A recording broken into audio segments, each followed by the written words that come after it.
This episode is one of 6 podcast episodes dedicated in loving memory of my late father, Iman Siwanda, a father, a teacher, an inspiration, and a legend. Rest in eternal peace, big man. Love and miss you always. P.O.T.N forever. Yeah, you know, it's your boy. Yeah. Alright, listen. I started out on the pavement. Bet you thought I wouldn't make it. Wondering why you ain't did it? Cause you only working that day shift. Yeah, success is contagious. We're winners on regular basis. A lot of y'all getting mad, huh? Like how we do it from the basement. I ain't been getting no sleep. Lately I'm playing for keeps. Lately I'm out on these streets. Been talking to God. And welcome back to another episode of the P.O.T.N podcast, a podcast dedicated to all people, motivating all of you listeners to go that one step further in your lives. I am your host, Takura, and today I am joined by an exciting guest. He's an upcoming musical artist, producer, and entrepreneur. You may already know some of his popular songs, such as People's Champ, Genesis, and Back and Forth. I'm really excited to welcome the CHiEF to the show. Thank you for joining, bro. What's up? Thank you. I'm here. Welcome to the show, bro. And it's an honor to have you on the show. Obviously, like seeing what you've done on the music side and also in the community as well. Obviously, like promote the importance of Black lives and equality across every race and background. So, obviously, kudos to you for that. And obviously, I'm a big fan as well of the music. Appreciate that. Thank you. The honor's mine. I'm on your platform. The honor's mine. I appreciate that. Appreciate the opportunity. Yeah, man, glad to have you. And, we'll jump straight into it, bro. And to break into, like, as an icebreaker, can you tell our listeners, obviously, a little bit about yourself, where you're from, what you're currently doing, and what you get up to in your free time? Well, I was born in England, South London, but my roots are DRC, the Democratic Republic of Congo. That's where I'm from. And I was raised in South London. Went to school South London. Then I came up to Teesside, Middlesbrough for university, September 2016. Then pretty much from there, I've kind of just been hanging around here since then, and then really kind of using the opportunity up here to try to bring something that I felt like maybe wasn't in Middlesbrough. And for me, it was a nice escape from like being in South London. It's all just rowdy. Things are always going on, where over here to me is just more peaceful. I can kind of think about making moves that are positive without feeling like I'll get distracted by the usual distractions in South London. So that's kind of like my upbringing, how I got to Teesside, Middlesbrough area.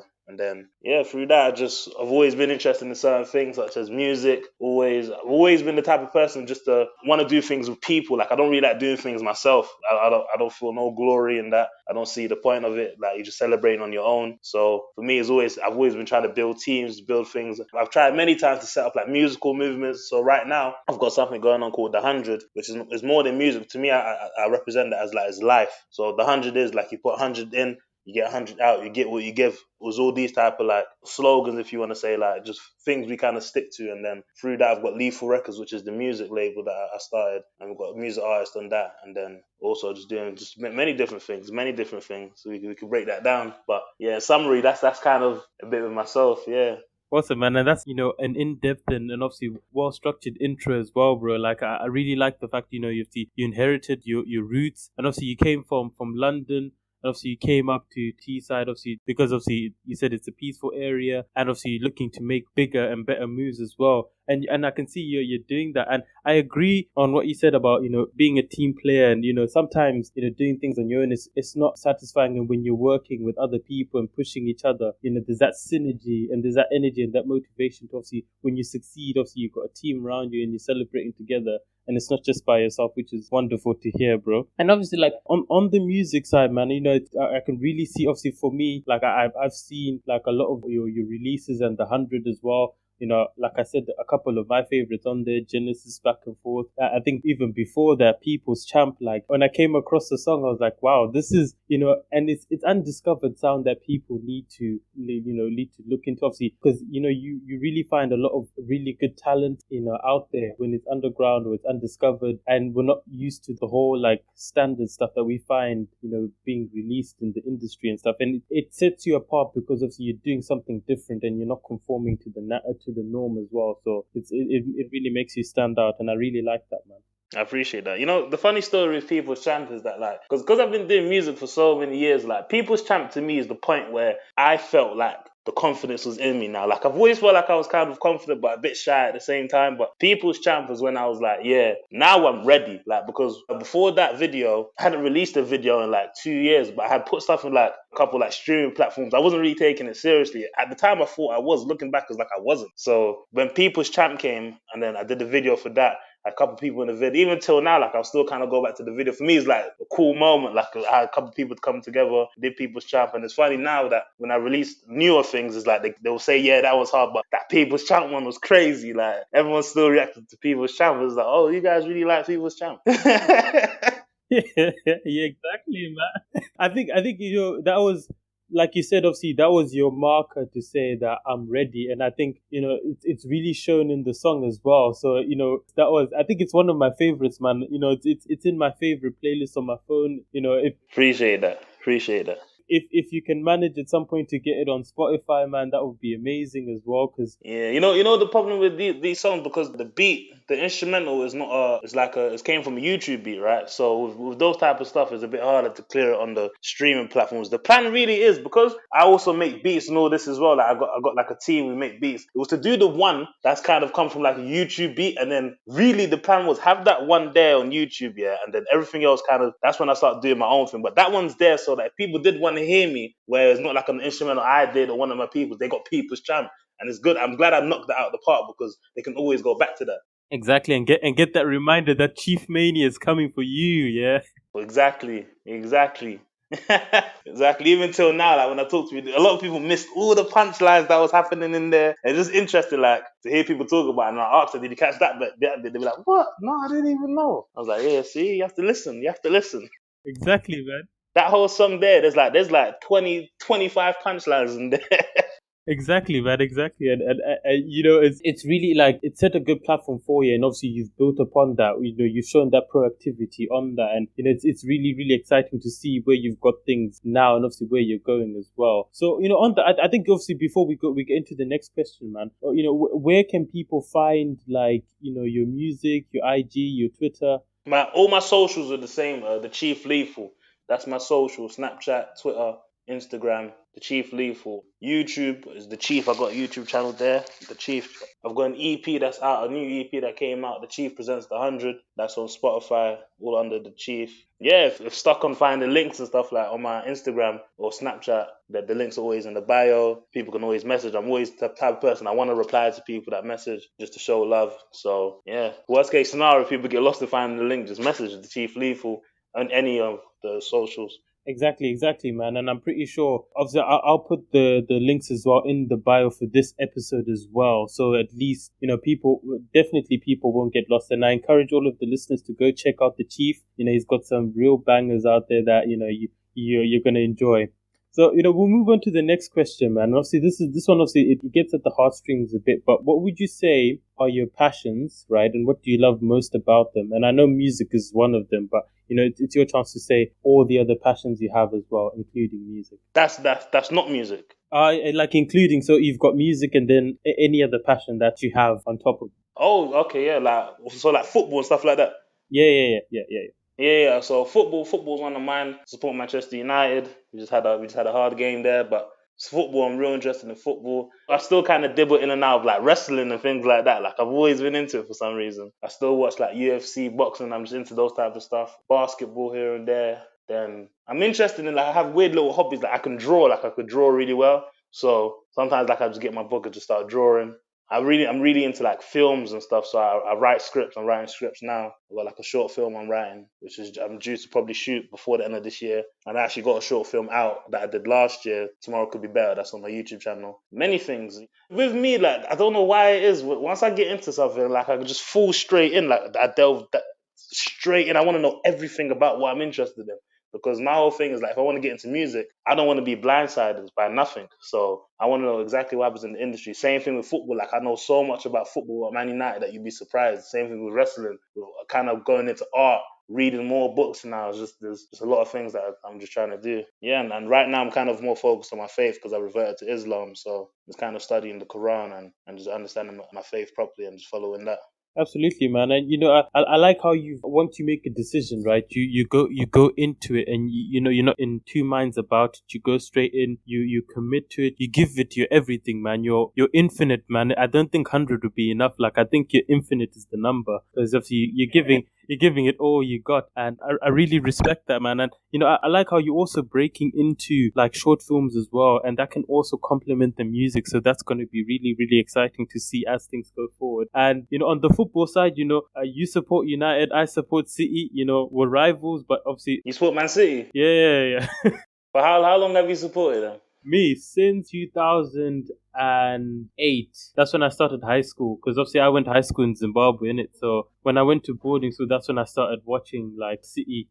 Yeah. And that's when I started following them. And obviously, I think that was just, it was a bit of a weird timing because, there was investment from Thai people, then they pulled out, and then obviously the guys from the UAE came in, and then obviously that's when things started changing. So yeah, it was a madness, man. Like, watching the team and going back through the, like, history and understanding how the team actually, structured, how they were, how they performed early 90s, 2000s, mid, 2010s and all that stuff. Bruv, I think there was some stressful times, man. When Demichelis was in the back four and that, obviously shout out to Martin Demichelis, but that guy, I think when good players are past their prime and then they come into an intense league, I think it really shows. And I'm hoping obviously me it's all love for me, man. I hope Cavani can hack it, and any other player who decides to join. I know that, there's a lot of people like Glenn Murray and stuff that really good ballers, man, but obviously they're not getting game time. But I think that he's proven that he can. I think he's around 37, 38 now, but he can still play football at top flight level. So yeah, it's one of those. Now football's just in a funny place right now where I feel like it's just a big business. Yeah.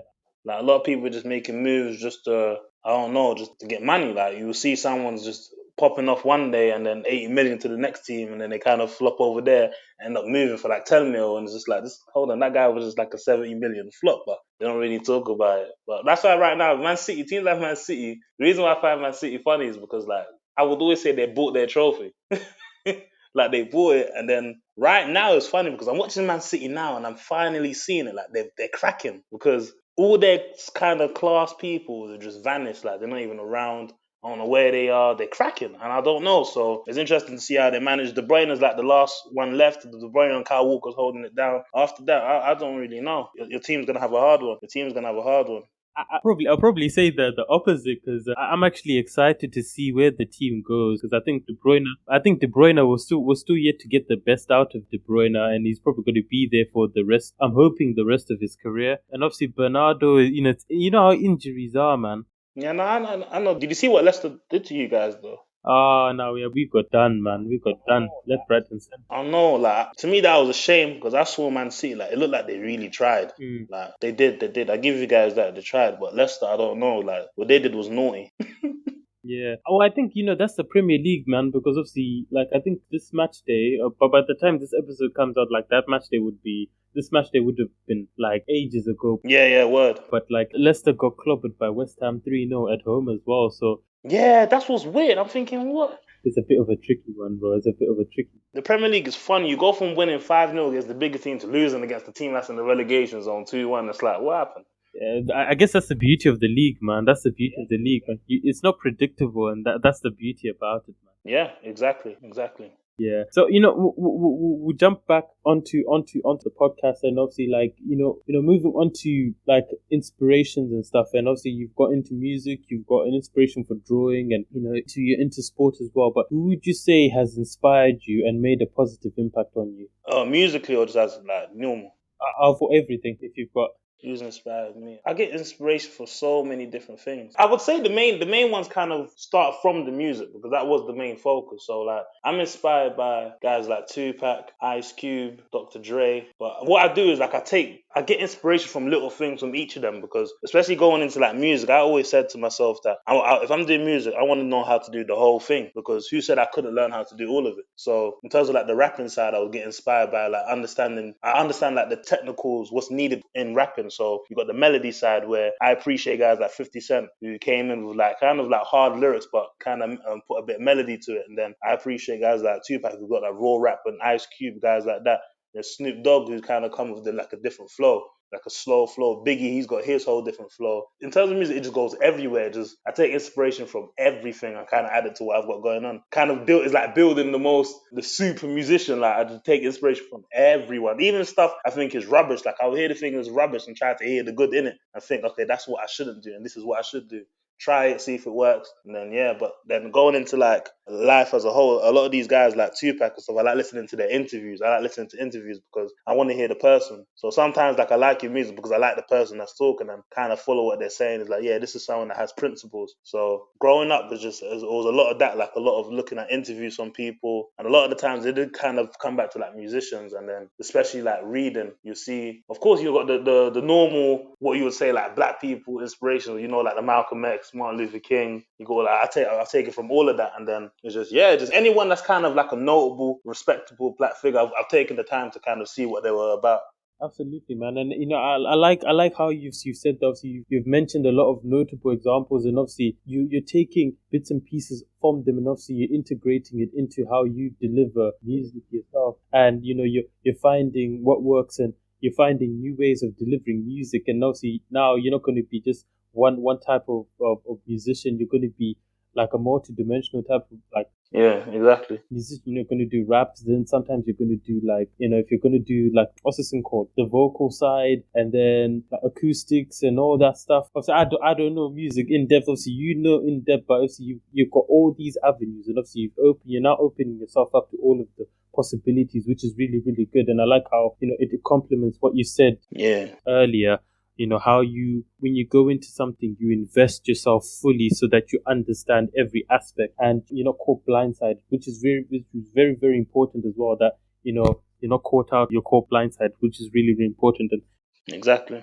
obviously I agree with you there, man. Sometimes you just got to listen to somebody. It may not sound as good, but you're taking what you like and what's good in what they've done, and obviously you're using that obviously to better, like, or you could use it to apply to your music a little bit, or anything else really. And you can see that, okay, this person's done this, but I found an improvement version of that I can now give to the next person and say, okay, try this, try that, you know what I mean? So that's really, really good that you're able to obviously make yourself knowledgeable, but also make yourself available for people who are interested in learning as well. Yeah, no, exactly. That's what it's about. For me, is gaining knowledge and then passing it on to the next person. Because I feel like right now in the society, like everyone is kind of on a me thing where they don't think about the big picture. Like especially a lot of the people, like we living in a world that no one cares to find out about. Like I always say to people, like if you look at it in a small scale, imagine I said to you, come to my house, but you say what's in my house, and I said I couldn't tell you anything that's in there. You would never come. Like you'd think you're just walking into something that's crazy, but we're in a world that we're not trying to understand. Like that's like the world is like the big house, and we're in it, and we're not really understanding what's going on. So for me right now is always research. Research is like my main thing. I always say to people, research, seek knowledge, because there's so much stuff out there that's happening that influence what we're doing, and we're just choosing to ignore it and take what comes. Exactly, man. Exactly. Yeah, it's about making ourselves more aware. And obviously, I can see as well, like you're also very self-aware of what's going on and your surroundings as well. And you're looking to obviously ensure that you're up to date with things, and you can accommodate or you can adapt to different scenarios if things were to change. Because you've seen that, okay, you may not have anticipated, or you can anticipate something that will happen, and if there is a change that happens all suddenly, you're not reactive, you're proactively like, okay, I've seen this before, or this is new to me, but I'm looking to obviously understand it a lot better, and obviously find a way of ensuring that the next person who may go through what I've gone through doesn't go through it again, which is really, really important. Yeah. So we'll move on to the next question, bro, and obviously this one as well also will get you thinking about some of the positive moments that have happened in your life, and what experiences would you like to tell our listeners that have shown you that positivity still exists in the world and in people. Funny thing with that, since young, like anyone that knows me will tell you, like since young, I've always been like the positive Perry, like just trying to bring the positivity in, because I always know that 95% of everyone else is just on some negative energy. So if we can at least bring 1-2% in, it might help someone. So since young, I've always just been the person that I read situations and people really well. Like that's one thing I do really well. So we could be in a room and there could be like 5 people in there, and I could see one person's like feels left out, whatever. I know how to kind of get them involved without it looking like I tried to do that. So like just naturally, that's just that's what I've always done. But in terms of actual experiences, like for example, recently with the whole Black Lives Matter, with the protest, it was kind of surprising to me because it's almost like me as a person, I almost sounds crazy, but it's almost like I lost faith in ourselves. Like at the beginning, where it's like, how many times has this happened? And then we share it and then we keep it moving. So I remember like when the way the first protest happened in Middlesbrough, I was on Snapchat and I was in London at the time. I was in London for a couple of days, and then I made a post on Snapchat just saying that I want to do like a meetup on uni campus. And at the time on my Snapchat, I don't even have a lot of people on my Snapchat, maybe 100, maybe 150 at this point. So I said that thinking that maybe 10 people might come. We link up outside the library, talk for a bit, and then we keep it moving. And then it started spreading like wildfire to the point where the next day people were sending me that same screenshot saying like, am I on it to come to it? I'm thinking, yo, like I did that. Like I made that. They're like, wait, what? So people were asking me, am I coming to the thing that I set up? So I was a bit scared because it was random people. So to me, it was like, it went from me thinking it's going to be 10 people to I don't know what's going to happen. So going there on the day and seeing like the massive amount of people to the point where there's people all the way in the back and I couldn't even see them properly. Like it was just crazy. That was a crazy experience. And it just let me show that just go with your gut feeling. Like if you feel like you want to do something, just do it. And then since then, there's just a lot of things behind the scenes that we're trying to work together on and just make things happen. And it's good to see that progressions are being done. So that's like a recent experience for me where it showed that being positive really helps. Like it really helps. Exactly, man. And, and that's the power of, starting something and obviously sticking to it and never giving up. And obviously that's a prime example, man. And, the movement itself, we all came together because, all of us were sick and tired of what was happening. And, we really wanted to make our voices heard. And obviously thank you for setting that one up and the ones that followed after that, because it's really, really important that we have our voices heard. And obviously you've gone out of your way, you've shown a great sense of bravery and courage, obviously, to set that up and, to allow people to come forward and say, look, this is what's happening and this is wrong. We need to work together to make a change. And obviously people have taken like positives from that and obviously gone back into, let's say gone back to their families or spread the word, increased information. Because obviously, the protests as well were an opportunity for people to become more educated what people were protesting about, and that's really, really important because you've managed to set that up, and obviously like now people are more knowledgeable. There's things, obviously it's slowly but surely, but obviously things are changing slowly, man. And obviously it's about us, sticking to it and keeping, our fists, raised above our heads and, yelling it.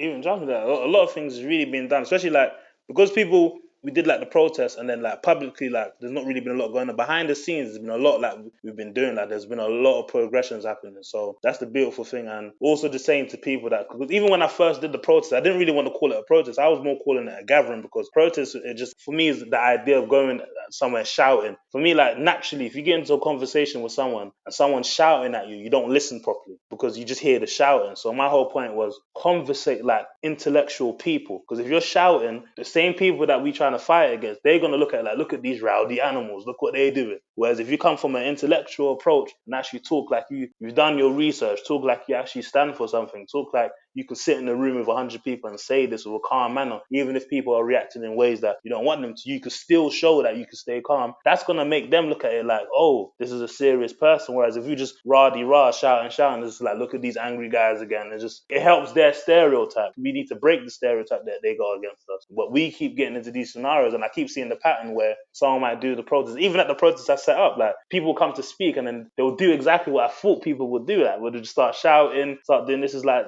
we've been shouting for 50 years. We've been shouting for 100 years. Like, we've got to think now. Think. The same techniques has got us to this scenario. We've got to think. Let's really, really strategically get in these places of power. Like, the way it works, once again, the reason why I feel like our community, they always come against our communities because we have no real power. Like, that's all it is. Like, if we had real power, they wouldn't say nothing against us. Like, you would never hear, like, for example, white people publicly go against Jews. You would just never. Because that's fear. They would fear, but they feel like they can come to us because we don't have real power. And then when we do start getting money, we start doing what they expect us to do, where we take the money, just buy crazy cars, do this, do that, and then just live like exactly how they think we would. So, like, we kind of got to break that mold where, hold on a minute, this guy's setting up communities, this guy's doing this in the community, this guy's doing that. And then naturally what they'll even try to to do is they just try to destroy characters. And we as people, I feel I see the pattern where anytime someone's trying to do good, we don't even get behind it like that. But once someone does something crazy, it's like we all share it. And that's like the weird cycle that I see, and it's scary because even with music and the way I'm trying to share my stuff, like when people always say, "Oh, I hope you blow," to me that they're missing the point. Like my aim is not to blow off music. My aim is just to show an art,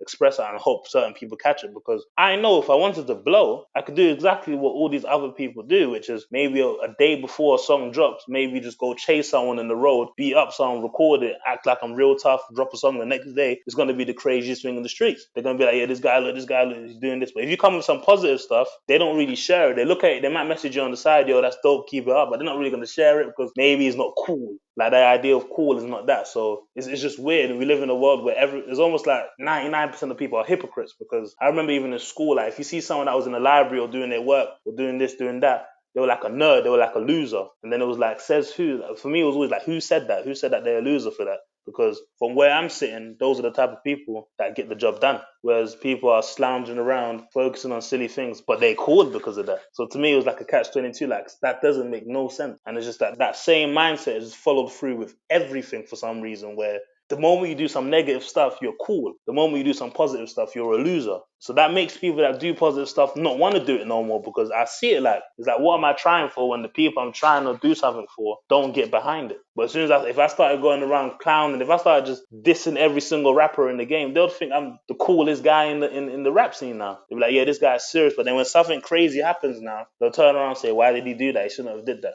Because it's like weird hypocrisy going on 99% of the time. So it's scary. So for me, my mission now is not to blow. For me, it's just catch the couple real people that's there. Because I know in the 99% of the silliness, there's a 1% that they know what's going on and they're on it. So my aim is to catch them guys, and then hopefully we can together do something. And even if maybe we're not the generation that figures it out, maybe what we can do as people with that 1% is when we have our children, we kind of put it in them early. So now it goes from 1% to maybe 3, 4. Then when they have their children, it's like a trickle down. We trickle it down, and then hopefully years later, I think we're in a better place. And all of that, it just comes from understanding that it doesn't have to be us that makes it all happen. People don't have to have this selfish thing where they did it, they made it happen. Maybe you might just be the spark for the next person. So that's my whole thing now. Just kind of move right now, and hopefully someone can be inspired by that and maybe have some answers for some stuff that I didn't have at the time. And maybe they know at 15 what I didn't know at 15. Then they know at 10 what I didn't know at 10. And then I just hope I can just see it. Like if we kind of move like that and stop being more selfish and think we're going to be the ones that figure it out, we can really do some stuff and really help the community and really just come together and do some good stuff to the point where it's almost silly to go against it.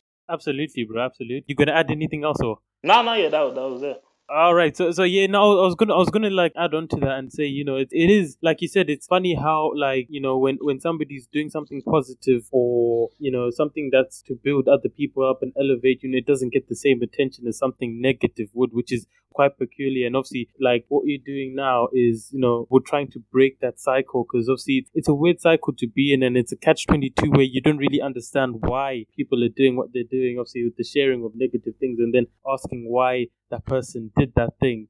It's one of those, like you said.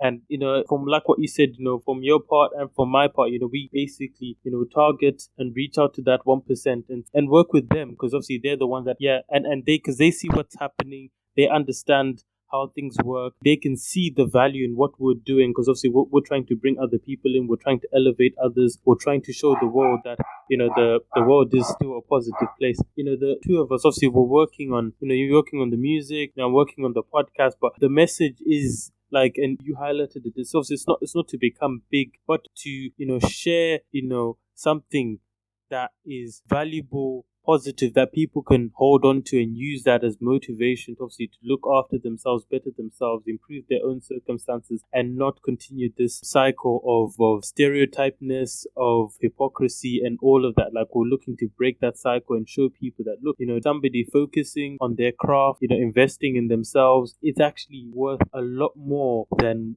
trying to act all bad and big on social media. Yes, in the long run, it never adds up. Like I always see it, like a lot of people, they look in the moment, whereas when everything happens, I kind of think, okay, if this is happening today, where does this go 10 years from now? And you can get your answer, because everyone is moving right now the same way people was moving 10, 15 years ago. Now, if you see where they at right now, they're telling people they shouldn't have moved like that. Like, I'm hearing a lot of people 30, 35, 40 saying that they shouldn't have been moving like that, they could have did better, and then what happens is you got a whole new wave of people that are doing exactly what these guys said we shouldn't be doing. So it's just, we live in a weird world where no one's listening to people that came before. Like, you could really learn a lot just from listening to someone that was in exactly the same field as you 5 years before, and really learn something. But instead, people kind of brag. It's pride and ego. To me, pride and ego is just what's running the world right now. Everyone's just running off pride and ego. Some people don't even know how to maybe take a step back, maybe ask someone for help, maybe ask someone for guidance, ask questions. People just think they got it all covered, like they know what they're doing. Then the moment someone maybe comes and says, yo, slow down, don't do that, it's like, oh, who are you to tell me that? It's just like pride and ego is just destroying us. So that's why my whole thing with the 100 and everyone, I say, leave your pride and ego at the door. Everyone I'm working with, I don't really give them like rules or anything. I don't believe in that. Even with music, like, I don't want to give contracts. I don't believe in all of that. To me, that's modern day slavery. The concept of a contract really is to protect yourself in case the person that signed acts a bit out. Like, in case, because at the beginning, everyone is great. So at the beginning, no one's really complaining. It's all good. But what happens is when the artist starts getting uncomfortable a bit, that's when you can say to them, you signed this, so like you're stuck with us for 2 years. That's really what the contract is there for, in case you kind of bug out, just to let you know you can't go nowhere. Whereas I don't believe in that. I don't believe that should be the case. So all the artists I work with now, I have a conversation with each person, each artist, like a proper conversation, and to let them know how it goes. Right now, if I'm saying to you, you're part of the team, I'm giving you the respect to say you're part of the team, and trust that we can work on things together. Any decision that comes, we can talk about it. There's no contract. There's no, here's this, sign that, sign that. No, what's the situation? Let's talk about it and what makes sense. If you put in this amount, you get this amount out. If you don't put in the work, you don't get nothing. It's as simple as that. And then I see in like the artists I'm working with now, they appreciate that. Like, they feel like they can just talk about something instead of maybe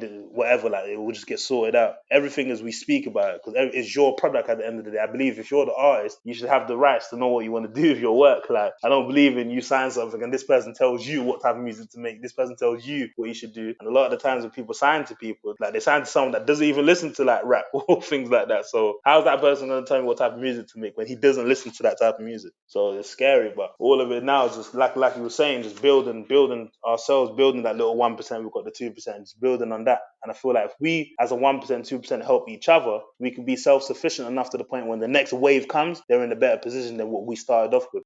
Absolutely, man. Absolutely, and I agree with you there, man. It's about obviously setting up those platforms to ensure that the next person, that generational wealth that we pass down in knowledge and stuff, it's there and it can be transferred across. And Exactly.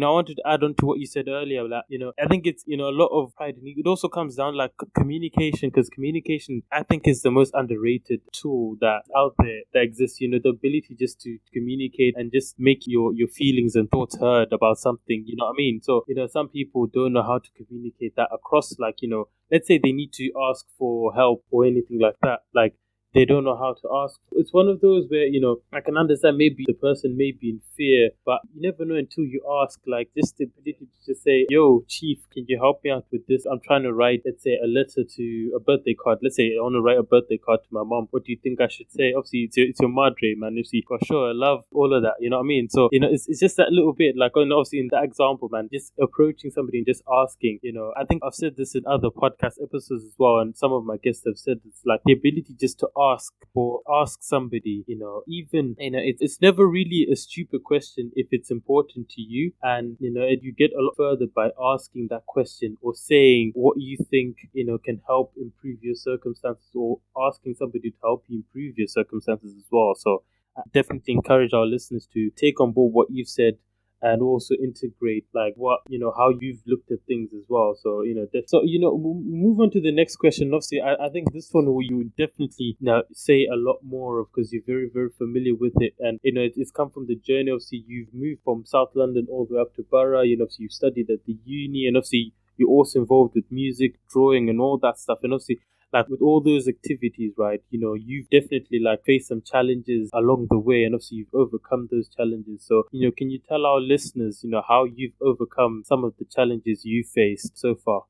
From the beginning, if I start with music first, from the beginning it's funny because when I started music, I used to play instruments like when I was young. Like I used to play trumpets, I used to play the brass, a bit of the keys. I used to play instruments, but at the time I was never really interested in music like that. It was just something I happened to be good at. But it was so weird because like when I was in school and stuff like that, I used to just weirdly assume that like I wasn't talented, that everyone could do it, but they choose not to. Like they choose to do something else because it's not that important. Because people always say, "Oh, music, this, that." So I felt like everyone can do it, but they just choose not to. So I'm just one of the guys that just choose, yeah, why not? Let me just do it. But I never really saw it as like a talent at the time. Like when I was playing instruments, I just thought everyone can do it. And the one thing that I know now is that I don't read music. I could play by ear. Like if you put like a if there was a piano in front of me and then you put like the sheet music in, it might kind of confuse me, but I could play. Like if I hear it, I know exactly what I need to play. So even like when I was playing the brass, sometimes people didn't even realize that like when they was putting the sheet in front of me, I wasn't really reading the sheet. I just practiced the song to the point where I know exactly what I need to do. But that's kind of like, it was almost like my advanced laziness. Like find a way to do is make it kind of easier for yourself so that regardless of where you are, you could just play. Then I kind of applied that with everything. And then when I did music in school, obviously once again I was focused on playing instruments and that. But then the rapping that came along because I've always listened to rap. Like I've always listened to rap, but I used to be quite stubborn. Like I used to always say like, "Nah, he's rubbish." Like this person, I don't know what he's talking about. Like that doesn't even make sense. And then I used to just think, and then people will be like, "Oh, okay, you do it then." And it's like, "Nah, I can't though. But if I do figure it out, it's gonna get mental." Then I thought, you know what, let me just start trying to freestyle some stuff. And then naturally, I just put words together like off the top of my head, just like randomly. Because one thing about me, I've always been good at like debate, speaking on the spot. So I just used that same idea and just put like in bars, and always made sure that it just rhymes at a certain point. That's why when I freestyle now, I can think 4 lines ahead. Like I know if I say water now, in 2 lines I might say shorter. Then I might go over here say naughty, and then in 2 lines say 40, and then say call me, and then say machine, and then it just goes like that. And then over time I got more advanced to the point where I don't have to write raps anymore. Like I can just write it in my head and then just do it. But when I was doing that, when I was doing the rapping, I didn't understand like recording music and like producing, for example, because one thing, I've always been the type of person like I didn't want to have to go to someone and say like I need help doing this. Like that was the stubbornness in me before. So I have to try to figure it out myself. So when I was doing the rapping, once I felt like I had the rapping sorted, when it came to recording it, like if you listen to the older stuff, I never removed it. Like I got old music that's on like SoundCloud and stuff. The recording quality is awful, but you can still hear the bars. So one thing I know now is that the bars was always there. So when I was producing and stuff, I didn't understand like how people made beats, like how they was able to make it just crisp and make it proper. Like to me, I would try and kind of just give up like after like a couple of weeks. Like I can't do it. Like I can't figure out how they just make it sound clean. Like they make it just proper. For me, it was always sounding dry, flat, like it was always missing something. So I kind of left the producing alone for a bit, and then kind of just stuck with the rapping and tried to work with other people that was like producing and stuff. But it was taking long, so I came back to producing again. And then for some weird reason, I had the spark. Like, oh no, I get it. Like you just got to put 100 in, because before it was more like I was just trying it and not really caring, just thinking I can just flop about and make it happen. Like when I realized it's not like that, you can't think like that. So once I started getting the producing down packed, then my whole thing was back then I always used to think that if I make like a decent song, I could just blow up and then cool, because I felt like my bars I can match up with anyone. So when I need is the right person to hear it, and I'll go. Then I realized, oh, the next bit I need to understand is my place in the industry. Like, what do I want to be in the industry? And then that's when I realized I don't want to be what like the norm is in the industry, where you just try to make the song, the catchy song, try to go off. It's like, no, I don't want to do that. I don't want to do that. I want to be the artist that kind of says something real, where when you hear me, I might say something legit, might say something proper, but occasionally throw you some catchy-ish here and there just to show that I can do it. That's kind of like what the People's Champ is there for, like just to show I can do that. I can go do that, but then really come back to the real stuff. Even with this EP that I dropped, this was kind of like the last thing, like trying to try out like drill beats and stuff like that. Whereas now the new stuff that's gonna start coming now is gonna be back to just real stuff, talk about real stuff, and the visuals be like short movies. That's kind of like that direction I'm going in now. But there's so much through that whole time. Like I always had doubt. Like I always doubted myself. I always in the back of my mind felt like maybe it don't work. Maybe they don't want to hear the real. Maybe they don't. And then I just started realizing, you know what? if I do that, you'll never please. You can't please everyone. It's impossible. Like if you please everyone, someone in there is faking that they're happy with you. So I just thought, you know what? I don't care about all of that. Let me just go with my gut. If I go with my gut, I feel like I can knock it out of the park. Because I'm my harshest critic. So if I feel like it works, it works. If someone doesn't like it, you weren't supposed to like it. And if you do love it, thank you. But I just keep moving now. I keep on going with that. And then with that mentality, once I felt the confidence in being able to be like kind of forget what everyone thinks and just go with it, that's when all my ideas started coming. Like this is when I started thinking about films. This is when I thought about doing protests. This is when everything that comes to my mind, I just think do it. And if it doesn't work, try to go do the next thing. And then since I kind of started thinking like that, for me, it's not like it's easy. Like I don't stress. I don't really stress. It's just go with it, and if it works, it works. And if it don't, you go on to the next one. If it was easy, everyone would do it. So that's just kind of like how I set myself. And then, yeah, through the music, you get different life challenges because, for example, everyone knows if you're kind of going to university, your parents might not want you to do like music and stuff like that. They might want you to go do like law or try to be a doctor or like just the usual trademark things, especially like from an African household. So for me, it was a challenge in thinking like if I want to really kind of go do music, I did music technology in uni. So what I did in uni, I kind of set myself up. So once I felt like I had the rapping and producing and stuff like that done, the one thing I needed to understand was like the engineering side, like mixing and all these little intricacies. That's very important. That can make your song sound rubbish to amazing just from changing sounds. So I had to understand that. Like, how do they do that? So I went uni 3 years, did music technology, understand the engineering stuff, and then once I finished it, it was like, okay, now I'm ready. You can't stop me.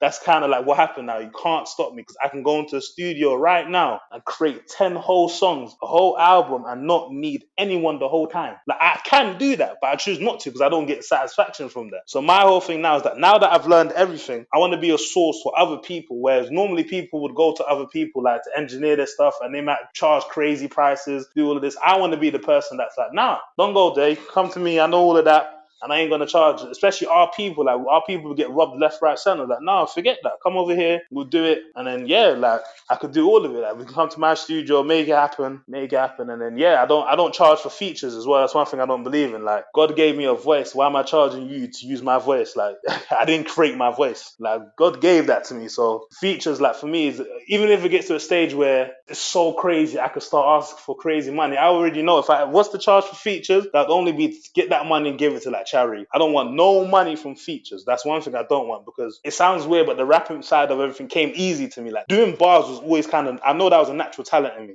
So for me, features, anything, if someone wanted my voice or anything, wanted to use my music, yeah, of course. Like, I don't understand the idea of you can't use my music because it's not licensed. Like, don't you want someone to share your music?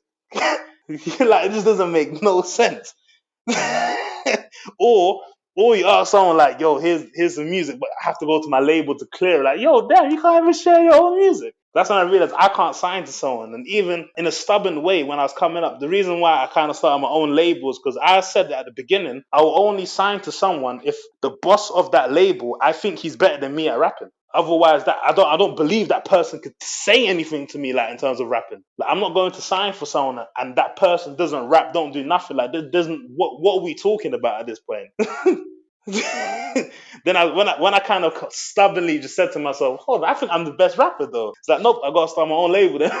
Guess we stuck. I can't sign to anyone. I don't think there's people better than me at rapping. So that's kind of like why I started my label. My whole thing now is build people up like naturally without having it to be on some contract thing where I'm taking all their money. Now I'm not about that because to me from young, it sounds mad, but I've never really cared about money. Like I'm not motivated by money because I know people get lost in that. They'll start doing anything for money. I don't believe in that. Like if money was that important, God would have told me do anything you can to get the money. Because I didn't see that, I don't believe it, and naturally it don't feel right. Like I don't feel right having a lot, trying to get a lot of money when someone next to me doesn't have money. That doesn't feel right. So to me, I'd rather, as long as I can maybe pay rent, get food, get somewhere from day to day, get a couple clothes, everything else, I'd rather just put in something else. Try to build something else, try to build opportunities, try to do this, try to do that. I don't need all of that. All the other cute stuff is unnecessary. Even till now, I can say I've never actually spent like on one item something over £150 on myself. Since young, I've just never done it. I don't see the point. Like, I don't spend £200 on myself for one item. It just doesn't add up. Like, what was that expensive that I needed to do that with? that I really needed. That I haven't been in the situation where I needed to do something like that. Especially in terms of like clothing and shoes and things like that. I've never been that person. I'm just a basic person. Like anyone that knows me, I'm just a basic person. Like I do things A to B, help the next guy, and then that's it. Absolutely, man. And I agree with you on that because sometimes it's about keeping it going back to basics and keeping it simple, man. You can't really just go out and try and be complex and stuff. Like you're keeping it simple. So that's an exciting journey of how obviously you've overcome those challenges, and obviously like and especially on the music side, how you said obviously before you couldn't really like read music and then you'd listen to the song and obviously practice until you knew what to do, and obviously now you've learned how to do that, and obviously you've added onto that knowledge by studying music tech, and now you understand the mixing side, the mastering, and you can produce now. Like I like how you said before you tried producing, obviously it didn't work out, but obviously you didn't stop. That's the thing. You continued, and you're like, no, I need to go back. I need to keep acquiring more knowledge, understand this a lot more, and obviously gain the skills and techniques of how to master. So now you can master beats as well, and now you're producing music as well. So it's really really exciting how you've obviously you've taken you've learned, obviously you've learned how to rap, and then you played instruments, and then you learned how to make beats, and then now you know how to master all of that. So you've got the whole set. But the beauty about it is you're not keeping it to yourself. You're like, no, if you want to learn, come, my door's always open. Come to me, I'll teach you. I really like that because obviously like. And if there's anyone listening right now, obviously who's looking to get into music, obviously contact the Chief. He's on Instagram. I'm pretty sure he's mentioned his IG before, but I'll say it again for reference. Contact him at the Chief Lethal on Instagram, Twitter. Obviously, ask him a question. He's there to help out. And understand. Where you're coming from.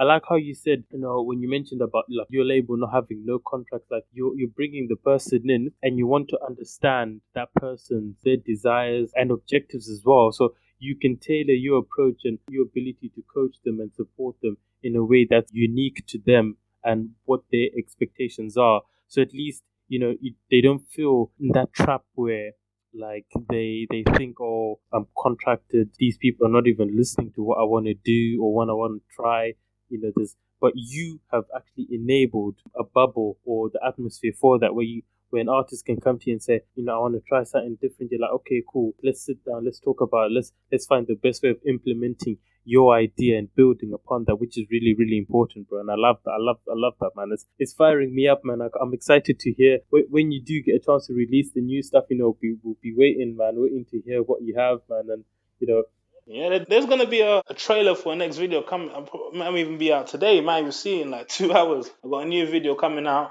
and then after that, just continuing. I've got a plan. There's plan for about 4 new videos coming soon, and then yeah, of course, because Lethal Records now is not just me. I've got other artists, so I'm about to introduce these other artists. I've kind of flooded the market with myself just as like a little foot in, just to show the other artists what happens. Like to show them that this is not the aim is not to release a video and get 100,000 views. That's not realistic. Like maybe the first couple of videos you might be lucky to get 500 views, 1,000 views, but every view to me is important. I want to know who those 1,000 people are. Like that's my whole thing. Like who are those? Follow me. Like what's going on? And then from that, build. I'm showing these guys is a slow build, is the ground up. We're literally from the ground up. No support, no nothing, and it's just we're doing it. All natural talent. There's no hype. Just real information, real topics, and even the video, down to the video in house. Like the person that's doing the videos is kind of the same people. People doing the beats is either me doing the beats or someone else. I'm mixing all of the stuff. I'm mastering all of it. It's just everything's in house, and it's dope. Like I can see the energy when we kind of gearing up to release something. Like everyone's feeling it because they know people you're looking at in the room is all the people that was involved in it. Like it's not like just some random person came in, did this, random person over there did that.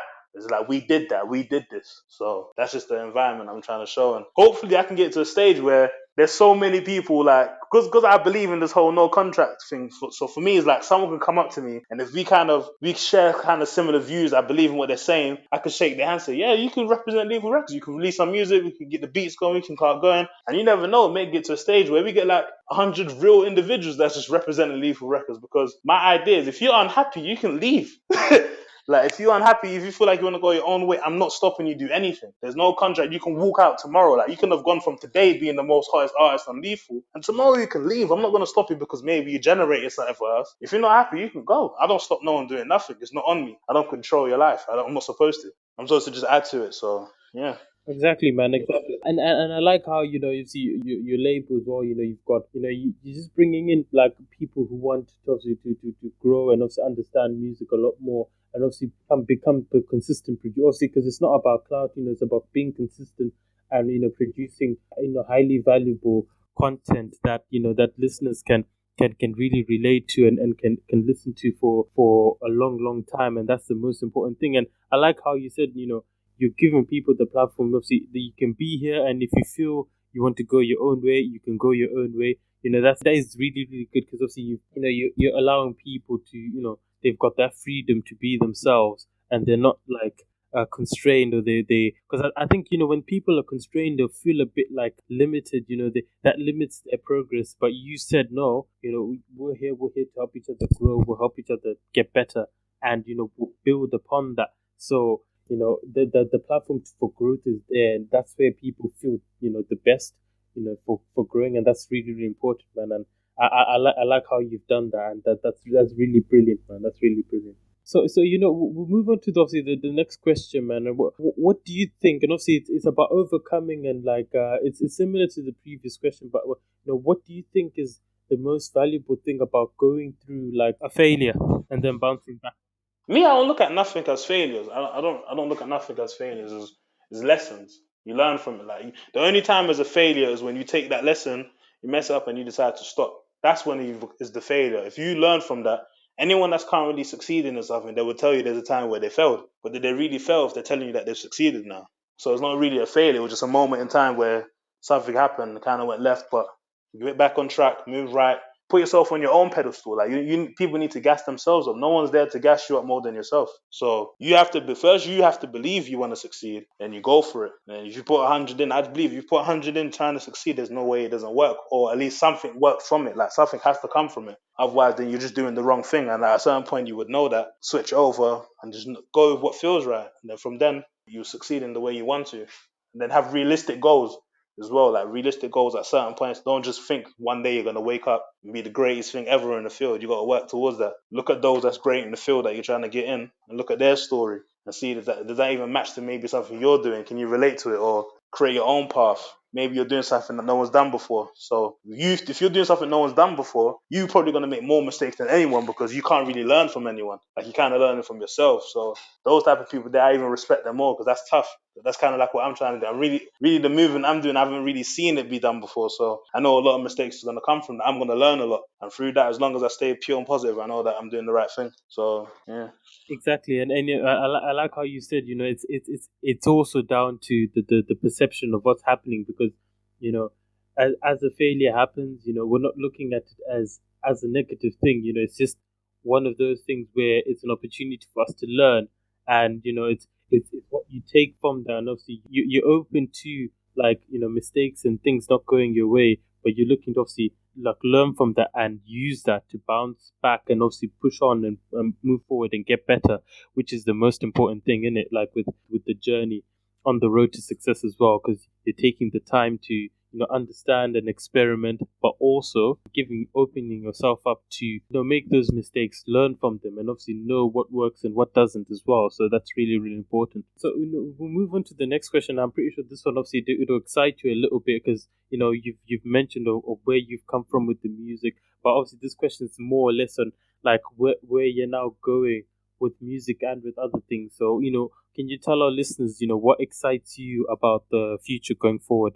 What excites me is the movement, the 100 movement, because right now, cause I see the potential for something to be done that I've never seen before. So through the 100, you're gonna see it's like it's not just music anymore. Like, music is just kind of the introduction to like, I would say, like a whole catastrophe, an explosion, an eruption, because you're about to see media be taken to a whole storm. The film industry, the TV industry, going into just many things, clothing, beauty, everything is just being covered. So really, people about to see something that I'm telling you, it hasn't been done. It just hasn't been done. So you'll see it for yourself. Like in due time, it's gonna look like you keep seeing me there, but it's the movement. The movement is stronger than just me. It's the whole team. So that's kind of what I'm excited about now. What's coming next? A couple new music's coming as well. The music's always gonna excite me, but for me, I look at the big picture as well. So everything else, bar the music, is what excites me more. Like I can't wait to introduce the other stuff that's not music. So that's kind of what I'm with now. Yeah. So yeah, that's really really exciting, bro. And obviously, like you've highlighted the movement, and obviously the movement has got a lot of things in there: brand, clothing brand, beauty products, music, and also the process of learning as well. So it's really exciting, and I'm also looking forward to seeing how you get on as well, and obviously the growth of everything, man. And obviously, like it's just that consistent bit, like we keep pushing and we keep doing our best, and that's what's gonna get us there in the end as well. So You're gonna see it. Trust me. Trust me. When you see it, like I like that I'm doing, especially this podcast before it's done, because I don't want people to say I was crazy because I said it. I said it now. What you're about to see is next level, and now that you're gonna be able to go back and see that I said it before it was done. A lot of people, once something gets done, is like they just assume that like they did that, like they knew that was gonna happen when they really didn't. They just kind of got lucky. Whereas this is really planned. This is strategic. You're gonna see bit by bit certain things get introduced, and every time it's just going to be like, oh, these guys are here again. They're doing this as well. And then there's going to be another person that comes from the left angle. It's like, oh, this person's part of the movement. This person's part of the movement. And you'll see it. It's just like, I feel like it's going to create like a ripple effect where other people is going to start trying to emulate the movement, where they're going to come with their own type of thing. And that's kind of what I want to happen. I want people to start things from the ground up themselves and stop taking your talents to other people to exploit you for it. Build it yourself. Build it with your people. Everyone's got a friend or something, right? So like build it with your friend. Even if your friend doesn't do anything you do, how about you take what you do and then you take what your friend does and you just do it together and help each other? Like it's possible. Like there's nothing in this world where like if you know it, I just can't know it. Like there's no way I'd understand it. You can explain it. You can explain this is what you're doing. Maybe I ain't got the talents to do it, but I might have an idea that might help you do what you're doing. And it's all about that, sharing your ideas with the people that you say are your friends, people that you say are your family. So why don't we build with people that we say we close with instead of just going outside and building with someone just because they had a bit of money? exactly, man, exactly. And there's the beauty in the process, and like how you started off like raw and from the beginning, from the ground up, you really see the growth, and that is a hope to inspire other people, yeah, like, and to do their own thing, because at the end of the day, man, like there's a lot of space at the top, and we're all supposed to win, and it's not a competition, man. We're all running our own race. So I know that a lot of people are going to find inspiration from what you're doing, and hopefully as well from what comes after that as well. So really really exciting times ahead, bro. Exactly. I hope so. I hope so. I can see it. I can see it. Like sometimes when you get that feeling, you get that itch. I've got it. Like I got that itch. Like I know once things kind of start being put together, it's really gonna work out. Like it really. It's one of those things that can't not work because the talent is there. I can see it. Like this is not just me scrounging around getting a couple of people that are all right at doing what they're doing. Like these are people that are confident in what they do, and they add something to what they do, and they add something to what I'm doing. I can add something to what they're doing, and it all just helps each other. And naturally, like I'm in the place where timing has been like so crazy because things kind of been put together in its own way without it being forced, and it all just adds up. Like if you just look at it from just the perspective of we trying to better each other, everything adds up. Everything adds up. All the little pieces matter. Absolutely, man, and I think it's what you said at the beginning as well. It's a simple, and it's a mastering the small things, because the small things are what actually build the bigger picture. So working on the small bits, mastering the menial tasks that people tend to overlook, mastering those actually builds the bigger movement as well. Then that's really really important, and what you're going to use actually, see going forward. And on my part as well, like I think for me is learning how to edit podcast episodes has been something that I'm continuously learning as well, and I'm finding new ways of working on it. But I'm happy doing it. I'm not this type of like person who would just say I'll record and then I'll leave the editing to somebody else. No, I want to embrace the entire thing. Yeah, exactly. You want to be there. It's even interesting because even one of the things we're going to start under the movement is like we got our podcast that we're going to do as well. It'd be even nice to even bring you on it, same way I've come on yours. Bring you on and we could talk about your journey properly, and we could talk about like everything you've been through as well. That'd be dope. Absolutely, man. I'm happy to jump on and help you guys out, and even in the setup as well, man. Like, if this website, the website we're using, it's called Zencaster, man. You can look it up. You guys can use that to record, and obviously, me and you are recording in two different places right now. So, anyone else, even somebody, because I've recorded with people in China and in Canada. So, it's opened up like the ability just to record with anyone anywhere, man. You now have the opportunity to do that. So, and then I upload my episodes to a website called Red Circle. So if you want to look at that, you guys can essentially just create an account, create the podcast, cover art, and all that stuff. And then once you set that up, right, the distribution channels, they distribute it to Spotify, Google Podcasts, Apple Podcasts, wherever, man. And even if somebody were to Google the podcast, your podcast, it'll come up on Google search as well. Oh, that's dope. Yeah, that's dope. Appreciate that. Thank you. Yeah, you're welcome, man. You're welcome. Any other questions on the podcasting side, let me know, man. Happy to help out, bro. Yeah, no, I appreciate that. Thank you. So, we'll move on to the next question, bro. And obviously, like, this one's more or less like related to how you implement the grind. But, what would you say helps you stay focused and productive, when you're getting things done? Me, the focus comes from I kind of set myself up to always kind of make sure I'm on point, because there's certain things that I do, like I break habits. So right now, like, there's a habit I've kind of broken now, and I'm happy about it. Like, it's just, I never really thought, if I said this a year ago, it would have been crazy. Like, in my room, I don't listen to music, I don't watch videos, I don't do none of that, like, in my room, because in my room I allow that time to be like focused. Think about what you're gonna do tomorrow.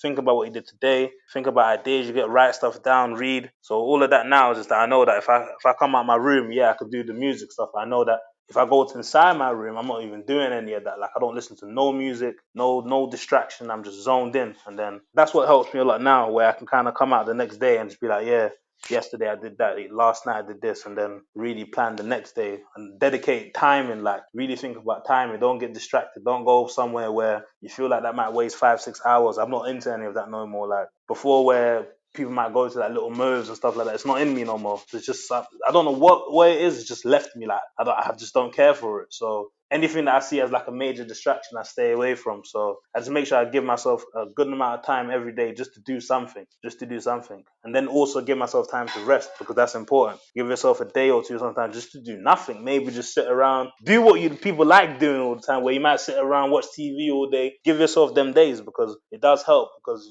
at least whilst you're watching the TV, yeah, I really did grind that last week. I deserve this. I deserve this day just to chill out, do what I got to do, and then tomorrow come back sharper. Come back sharp tomorrow, fresh ideas. So it's just finding that balance. I always see people, sometimes they'll say they grind all day, they wake up early, grind. These type of things, I can see the pattern where it turns people crazy, because they don't know how to not work. Like, they don't know how to turn off. They don't know how to just chill. Like, they're just so used to just being on. So the moment comes when now they're kind of forced to chill, they've lost their mind. And you're seeing a lot of this whole lockdown thing right now.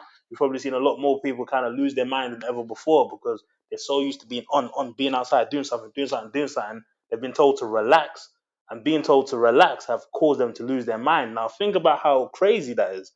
Like, the idea of you have to relax and do nothing makes you go nuts. It makes you like go crazy, and it's amazing to me that the world kind of works like that. Whereas me during lockdown, I was still the same person, because by then, at least at that time, I hadn't really been the type of person that depended on going outside to do certain things. I could do things indoor and go from A to B. And I was really the same person during the lockdown. I never really changed. I was the same person. I did the same things I liked doing when I wasn't on lockdown.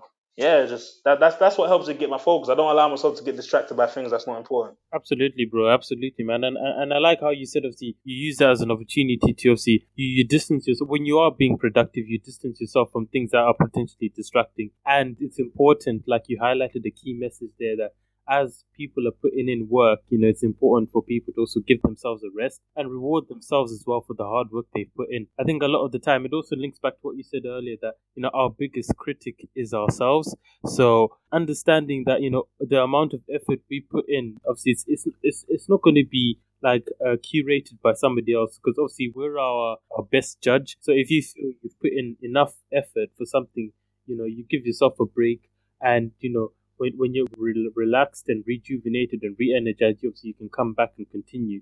Yeah, you could do your best next work. That's what I'm saying. Yeah, exactly, man, exactly. And it's amazing how some people, like you said, when they're asked to just chill and do nothing, then they go into a frenzy. So it's one of those where I think it's they've really put work as at the top of their like agenda. And obviously there's nothing wrong with that, but also incorporating the ability to give yourself a break and not to be too hard or too harsh on yourself as well, because obviously like these things take time. And I think it's what another guest of mine, Andrew, highlighted in his episode. He said like the way obviously the world is now, and obviously with technology and how things are with the efficiency of Amazon deliveries and stuff like that, I think we've also kind of embedded a small understanding into our heads that everything needs to be, we should be able to get things done quite quickly, and things shouldn't take that long of time. But in truth, we have to give ourselves time. Things do take time. Like you being able to produce an album, a mixtape, an EP, anything, right? It takes time. It takes effort. You know, and it takes time. Obviously, the mastering and the producing and all that stuff. It all takes time. Like you can't just. I think it can't just happen 5 seconds later. Like boom, the CHiEF has got a 25-song album ready. It takes time. So it's important for listeners as well to give themselves a break, take the time with whatever you're working on, and build from that. I always say, if it was easy, everyone would do it. Like, especially when people kind of like have a dream to do something, and then because one pattern I've always realized is when I ask people like, what do they want to be when they're older, they'll say one thing, and then I already know just from the way they said it, like this is not their real dream. This is like their plan B that they feel is more realistic, because they feel like their real dream they can't get it because it will require crazy hard work. And I already know just from their tone that's exactly what happened. And I'll say to them, one of my favorite lines is like, if a genie walked in the room and he can grant you your dream job, tomorrow, your dream, the one thing you really want to do, what would that be? And then they'll say something completely different to what they just said the first time. Then I'll say, why don't you want to work towards that? Well, either like someone's kind of told them that, it's either they've been influenced by someone else to believe that that's not realistic, or they just feel themselves that like it will take a lot to get there. And I'll say to them like, look at anyone that's in the field of doing that. Like, you think they just got there tomorrow? And if they did, I promise you, they won't be here a long time. Like, the people that work hard and really grind out for it and know what's going on, those are the people that stay around. Of course, some people get lucky. They might hit a lick. Maybe they do something overnight success. I promise you, those type of people there, unless they work hard, when they get it, they fall off. Look at the pattern. That's why even in music, you get a lot of one-hit wonders. You got a lot of guys that come today and they're gone tomorrow because they got lucky. They didn't really grind for it. They hit a lick. They just happened to catch one. And that does happen. I say to people, that happens. You just catch a lick. Maybe one song just goes off. It goes viral. But if that's the type of artist you want to be, then you're not going to be important in 5 years. You're gonna be the guy that, you remember back in 2020 when they had that banger. That you're just gonna be that artist. Yeah, exactly. Yeah. Is it the Gangnam Style one? Yeah, stuff like that. Even like I remember back in the days when they had like everybody in the club getting tipsy, chingy, all these type of songs. Like every time, and I see it happen in music even till today. Like where it sounds crazy, but I can hear a style of music and kind of guess the type of artist that is. Like, are we really gonna hear from this artist in 2 3 years?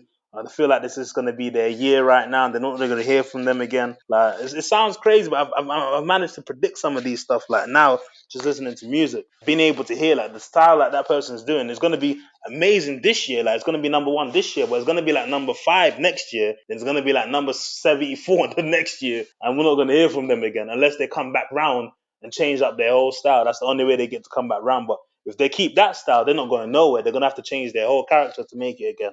And it's scary. Like you see certain people in year 1, they move a certain way, but by year 4, it's like they're a whole different character. Like how is it in them 3 years you just become a whole different person? It's amazing, bro. It's amazing how everything's kind of like where it is, and I think like what you said, the importance of it building a solid foundation for yourself and adding to it, and not just leaving it at that one layer, but adding to it and being able to do multiple or like loads of things as well. So it's really, really important for you to obviously to open yourself up to those possibilities and not just stick to one and think that's going to be okay. And it's a bit naive, but you're anticipating that, okay, I want to change up my style, want to introduce something different, want to stand out all the time. Like that's what you're working towards. So that's really, really important, man. So we'll move on to the next question. Obviously, this one is a bit of a self-reflection question, and I think you love this question really, really well, man. But what would you say are your strongest qualities, right? And from the qualities you have, which ones would you love to teach anyone who'd be interested in learning from you? I'll say naturally I'm a confident person, a really fast learner. I'm always ready to learn. I always seek knowledge from someone that knows more about something than I do. In a stubborn way, kind of so that if we was to get in an argument, they couldn't catch me out.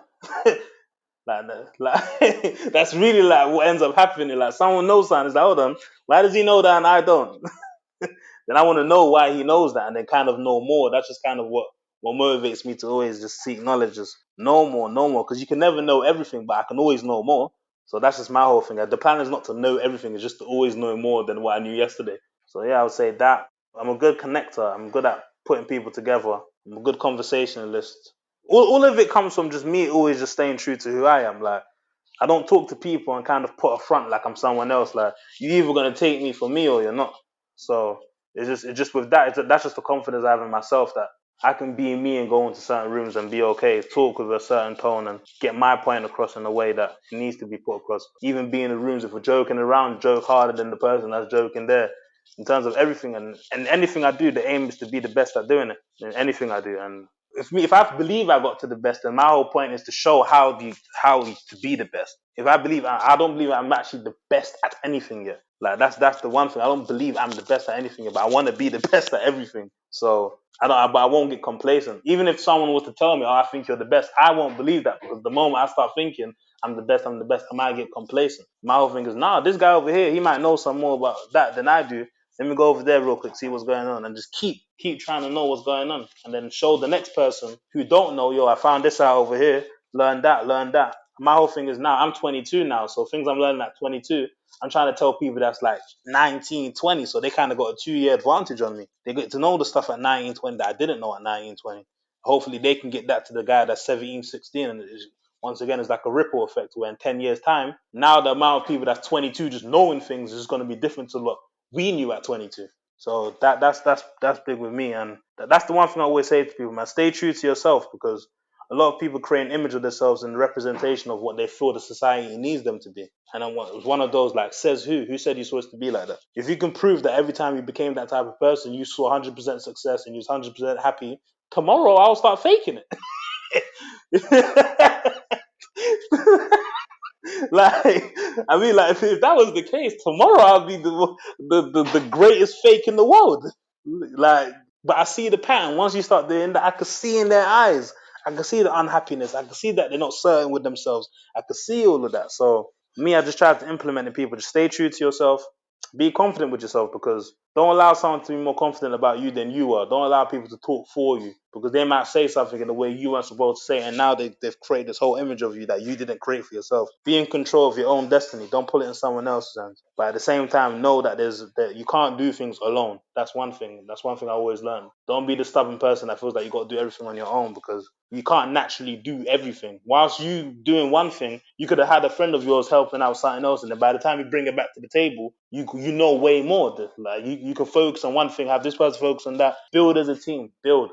That's my whole thing now. Build as a team. That's why I don't believe in I. That's why when you see my name like on the way on the logo, all the letters is capital except I because I is the most irrelevant letter to me. I isn't everything, but it's irrelevant to me because you need a team. You need everyone around you. Exactly. Obviously you're building onto that, and it's one of those where, like you said, like you're great people connecting us. You got people to come together as well. Obviously, and you've got evidence of that, and obviously you want to continue doing that, but also give other people the skills to do that. And also, like you said, man, like it's about people staying true to themselves, and obviously like being portraying themselves how they want to be seen, not what's like the society is conditioning people to want to see. So just being themselves, and that's the most important thing.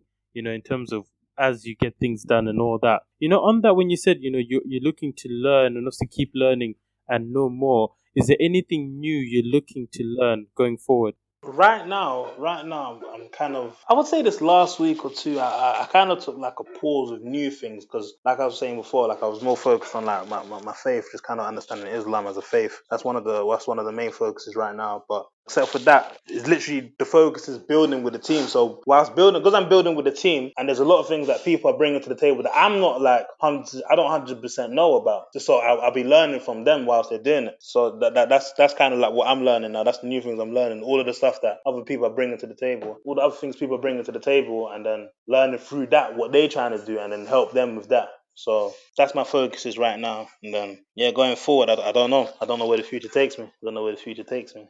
Absolutely, man. And obviously, wishing you all the best with that. And obviously, take your time, like you said, going back to what you said at the beginning, obviously, you take your time and you want to understand everything. And I know you're going to do that exceptionally well. And, wishing you all the best, obviously, as you understand, your faith a lot more and with other things that will come into the picture as well. So we're looking forward to seeing, the best version of you and you continuously develop and get better and better and better. So so on that note, bro, in closing, what inspiring words would you like to tell our listeners, who've listened to your episode today, who are looking to improve themselves? Don't believe everything you read or hear. Go to the source of any information that's been told to you. Because what happens is people will take something, even if as minuscule as like between two friends, one person might say, yo, did you hear this person said this? Da, da, da, da, da.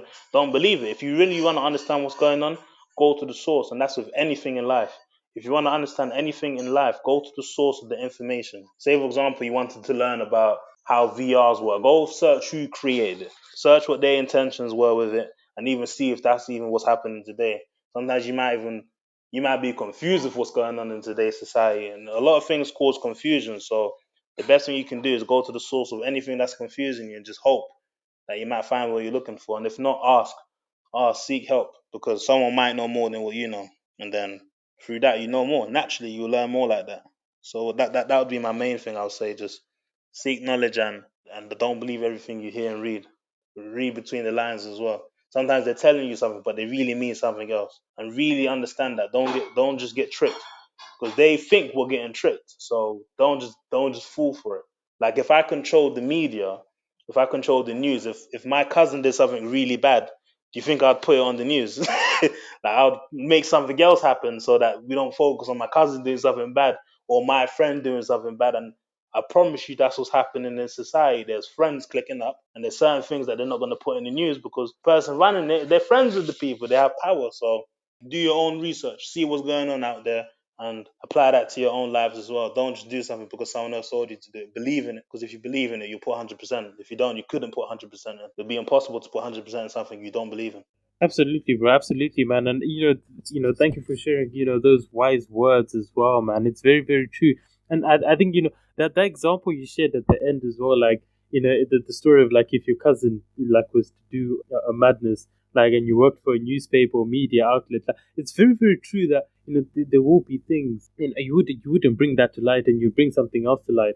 Obviously, it's not about believing everything that's out there, and because I think as well, like sometimes you just scroll through social media and you just think, oh, no, not all of this again, man. Sometimes you just got to take a step back and detox because, sometimes. It's scary. It's very, because even as Denzel said that if you don't watch the news, you're uninformed. If you watch it, you're misinformed, and it's very true. If you just decide to turn a blind eye to it, you don't know nothing about nothing. If you choose to just take what you see, now you're misinformed because you never took the time to really know what's going on. So take what you see, and if you really feel like, trust your gut, like really trust your gut. Like sometimes you watch something and really feel like, I don't know. Go with that. Go search, see what's going on, see if stories add up. And if it don't, I don't know. If you feel like you could do something about it, help out. And if not, you just know yourself, okay? Just don't follow that. And just kind of stay true. Follow what's true to you, what's true to your people. And don't get lost. Like a lot of people get lost in what's going on in the world. Don't get lost, because that's what they want. That's what I would want if I was the big evil controller. I hope everyone gets lost. And I know that's what they're doing, because all you have to do is put yourself in their shoes, and you understand that what they're doing is like a big game. So realize that, stay true to yourself. One thing is important, I should have said, realize who the people are that are promoting the real. Realize the people that are promoting the real and attach yourselves to that, because we spend a lot of our time attaching ourselves to people that represent fake things. Like we follow people on Instagram because they have a lot of cars. Like the Instagram social media has confused a lot of us. Like I can have a friend on Instagram. I don't know what they do in life. Like this could just be someone I was friends with in school. I can unfollow them on my Instagram, and that person feels like I've just like cancelled the friendship or something. Whereas really and truly, I don't follow what you do in life. Like I just know you. Like if don't let social media control who you are on the outside. You don't have to follow every single person that followed you. It's not a game. Like life is not a game like that. Like if you really follow what someone is doing, follow them and really support what they're doing. And if not, unfollow them. If you're not following them for supporting what they're doing, what are you doing? You're just there looking. So now you're just like a great looker or something. I don't believe in that. So don't get confused. And know what a friend is. A friend is someone that wants the best for you. Don't get confused by people that try to invite you to do a lot of crazy things because they're your bro. That's not a real friend. A real friend wants the best for you. Exactly, man. And it's staying true to ourselves and being aware of those things, but also developing the ability to understand and be aware of those things, and really like stick with the people who want the best for you and want the best growth and trajectory as well. So that's really, really important. And thank you for sharing all of that for today, bro. So, well, that's all for today's episode of the P.O.T.N podcast. I'd like to thank you all for listening in and reaching the end of the show. I'd like to thank my super guest again, the CHiEF, for joining. Thanks for joining, bro. Thank you for allowing me to speak. Thank you.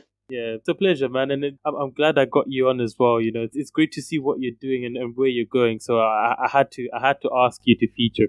Yeah, no, I appreciate that. I appreciate the opportunity just to share something. Even stuff I'm saying, some of these stuff is only things I've said like to people in my circle, like just in conversations. So it's good to finally actually say some of these stuff and something recorded that can go out to the public so people can take what they can from that.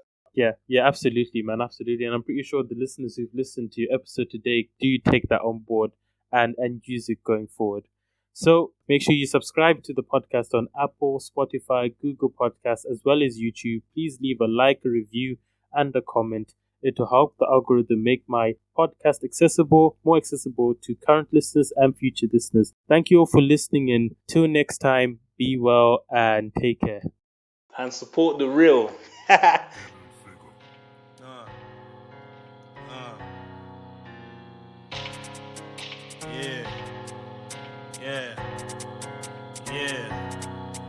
Yeah. Let me not talk too much. Oi, let me not talk too much. Oi, let me not talk too much. Oi, let me not talk too much. Oi, hit the track like it's Johan Blake. Dragon Balls like it's Gohan's mate. Hit them notes like it's Joe the same.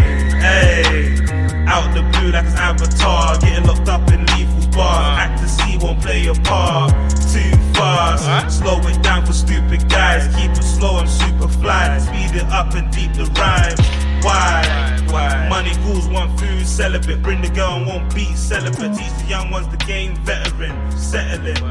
You want them peas, but you wanna play. 5-star trouble like GTA. 5-star tell when I smoke from Trust me, I mean it. From young, I'm in serving them shots. I feel like Serena, I'm nothing like feelings. I lost Granny G, I feel it. Music by the CHiEF.